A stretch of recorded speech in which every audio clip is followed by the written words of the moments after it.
Hello, the 458 Scooter here today, and today we have an in-depth review of the Bentley Continental GT Muliner version. So, without further ado, let's go and take a look at it.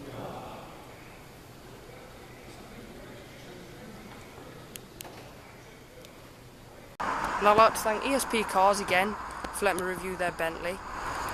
You can also notice the Audi that I reviewed there.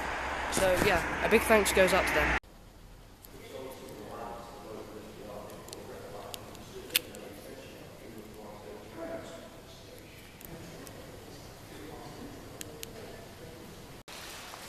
As per usual with Bentley cars, you can unlock the boot from the key fob by just keeping it here and pressing this button. There we go.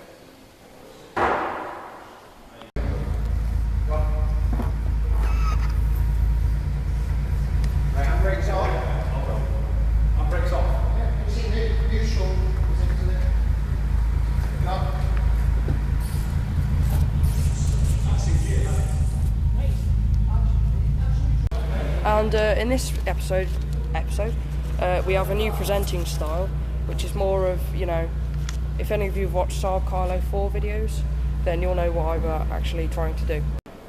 As per usual with Bentleys, it has a keyless entry system utilised by this button here. All you have to do is keep the key fob in your pockets, and you can utilise the door. Press once to lock, and a blip lets you know that you've locked it. And to unlock it, just grab the door handle and the door opens. The exterior is grey with a piano black interior trim, as you can see here, and a diamond patterned cross-threaded seat design with the Bentley logo stitched on top of the leather here. Naturally, the Bentley has fully electrically adjustable and heated seats, as I will demonstrate later, and full and automatic driver side windows, which again will be demonstrated later. As I mentioned before, to start the Bentley, all you have to do is have the key and the power on the fob here, or just on your pocket. As I shall now demonstrate, I'll take it out. And just have it around you here, and you push the brake and press the start button.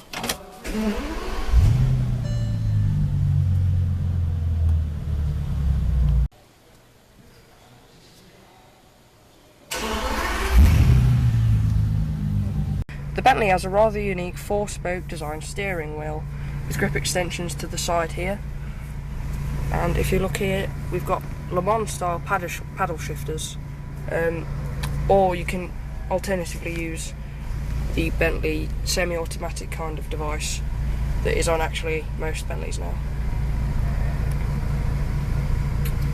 You can see the Bentley crest outlined in a black and white contrast with the aluminium, and a good feel to it when you hold it. Sorry, I forgot to mention that the multimedia controls will also be demonstrated later. So we'll put the indicators on and take a look at the rest of the car. Bentley uses its xenon headlamps with chrome overlay going around the sides and automatic headlight washers.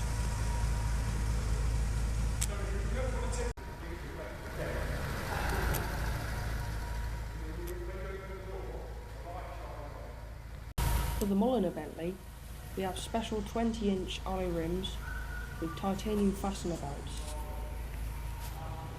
Tyre widths measure 275/40 in the front and 275/40 in the rear. Continental GT uses a 6-litre W12 with 552 horsepower and a bi-turbo. For those of you who are familiar with the W12 layout, you would know that the Bugatti Veyron also uses one. And it gives it a nice, quiet, distinctive character. Bi-turbo also means twin turbo. As you can see, to open up the engine bay, the whole of the grille comes up with it. Lovely. Am I talking?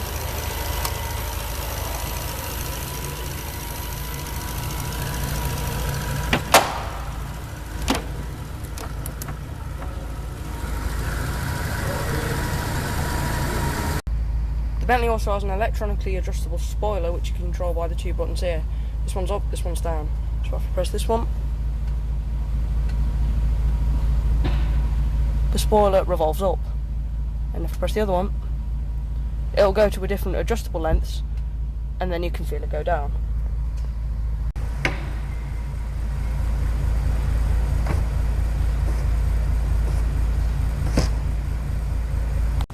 To release the fuel cap, all you have to do is press this button. Similar to the Audi one, except it doesn't fly up. The car runs on petrol.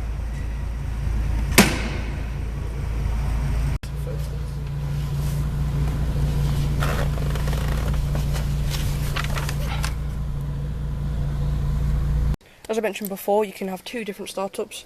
The start-stop button, or the normal ignition startup.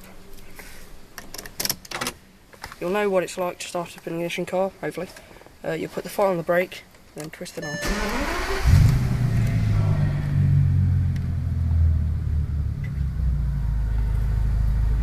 Melodic exhaust note, very smooth engine. We'll shut the car up to find out what the sounds like inside. Very quiet, just a slight hum of the W12 engine. The Bentley crust is the horn, just press it.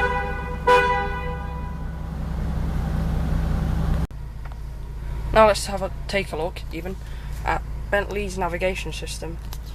To turn it on, you just press the illuminated on off button and then it comes on. You can Bluetooth your phone to it. You can set your air conditioning how you want by this little knob here, or you can just set it automatically to a comfortable level on each side of the car. You've got your navigation,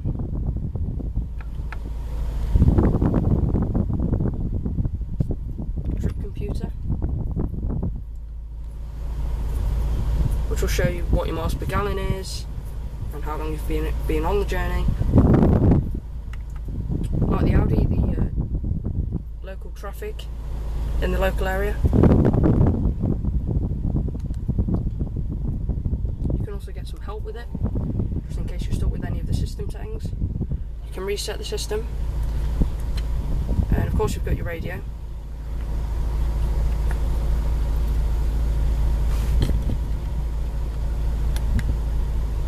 You can choose a list.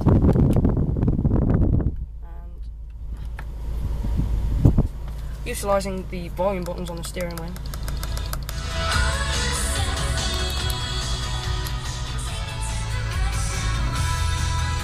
Very good stereo. It's easy to change radio channels. All you have to do is utilise this little knob here.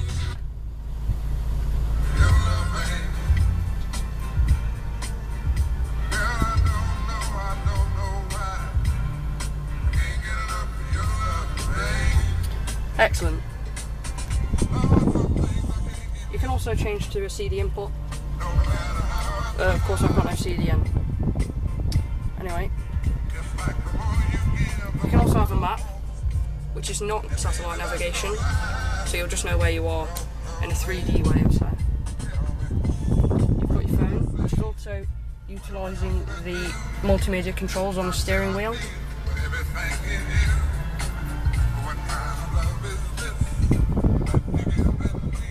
And also information about the vehicle, the tyre information, and the speed, and the maximum speed you've attained.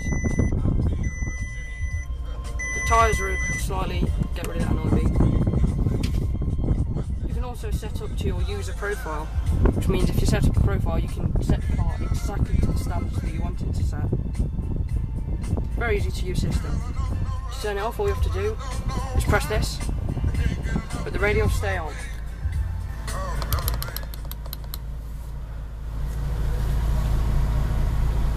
Very good. As I pointed out before, we have a piano black interior trim it's a glossy finish which goes down your centre console here and above the glove box and with this. Personally, I think that it goes very well with the chromed air conditioning vents. It gives it a classic yet modern feel. You'll also find it on the dials, contrasting the dials. which also goes very well with the lights. You can see what's open as well, so if I open the door, you'll see that the door's open. That's amazing.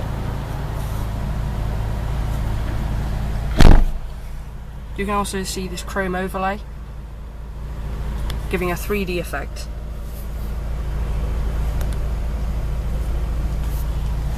Very nice. Now let's take a look at the gearbox. To change a gear, all you have to do is press the button down on this. If you put it on reverse, close the door, you see a reverse camera pop up. And if you go into a different gear, I'll just go into park again. It'll stay there for about 20-30 seconds. You can see my front now until it's stopped, and it'll go back to the default radio station place. You've also got manual shifting there if you hold it down to neutral and then over from D, and it'll beep to let you know that you've gone back into park. Very nice.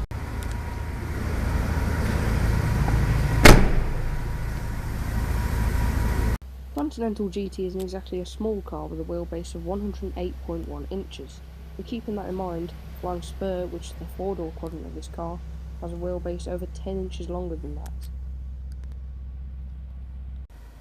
Neither is it the lightest car in the world, with a 2,350 kilogram weight, but the W12 engine that powers it seems to be doing its job well, as it gets from 0 to 60 in a staggering 4.6 seconds and onto a top speed of 198 miles an hour. It produces 552 brake horsepower at 6,100 RPM and 479 pounds-feet of torque at 1,600 RPM.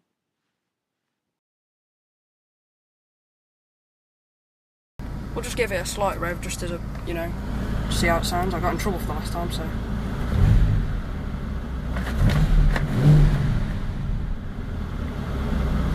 Wonderful sound.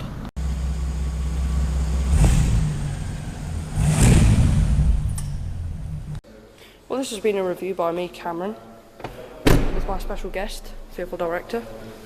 I hope you enjoyed it. It's definitely been enjoyable for me and him. And we'll see you again soon for some, for some more Bentley / supercar action. See you there, guys. I'd like to extend a big thanks to Jordan Thomas, or the Fearful Director, for coming and helping me film. I'll post a link to his channel in the comment section below, and go and check it out because he's a real nice guy.